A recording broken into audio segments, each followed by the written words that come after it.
Next we have is dynamic programming. So in reinforcement learning, dynamic programming is a method for solving problem by breaking them down into smaller sub problems and finding the optimal solution for each of them. So DP is like a based uh, based on the principle of Bellman equation, which states that the value of state is equal to the immediate reward plus the discounted value of the next state. So so it goes like iteratively updating the value function for each state, and the DP algorithm converts to optimal policy. So suppose consider a robot trying to navigate a maze.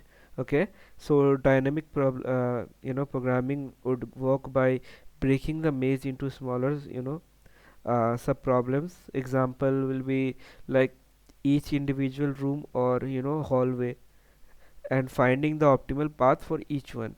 So the value function for each state would represent the expected reward, which is how close it is to exit, and the it will get updated iteratively until the robot find the optimal path to the exit. Okay, so dynamic programming algorithms are like computationally intensive, but can handle large state space as well, so making them useful for solving complex problem in reinforcement learning.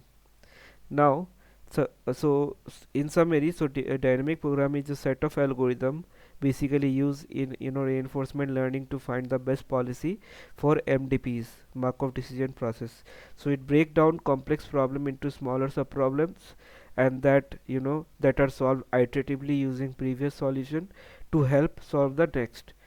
And the value iteration algorithm is an example of dynamic programming, as well as Monte Carlo. So we'll see next.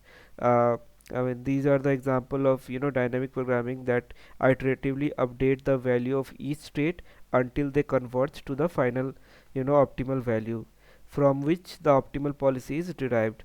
So while dynamic programming is effective, it can be computationally expensive for large state space. Okay, so that is what dynamic programming is. So let's understand Monte Carlo. Okay, so Monte Carlo is one of the reinforcement learning, and this Monte Carlo algorithm is a model free reinforcement learning method that uses experience gain from the complete episode of interaction with the environment to learn the optimal policy. So the basic idea is to simulate multiple episode of the agent interacting with the environment, and use the resulting reward to update the value function of each state. So this is like in contrast to value iteration or policy iteration, which require knowledge of the transition probability and the reward for each state action pair. So for example, in the case of let's say blackjack game. Okay, so Monte Carlo algorithm would simulate multiple games of blackjack and record the reward earned by agent at each state. Okay, so it would then update the value function of each state.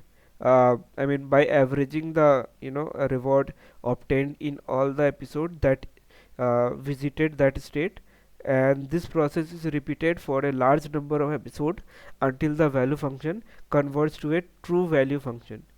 So this Monte Carlo algorithm is effective in environment with a small number of states. Okay, but can also computationally expensive for large state space due to large number of episodes needed to obtain accurate estimate of value function. Now let's understand, what is the Monte Carlo approach in solving reinforcement learning problems. So at beginning, we basically initialize our value function of each state to 0. Then we generate multiple episode by taking action according to the current policy until each episode terminates.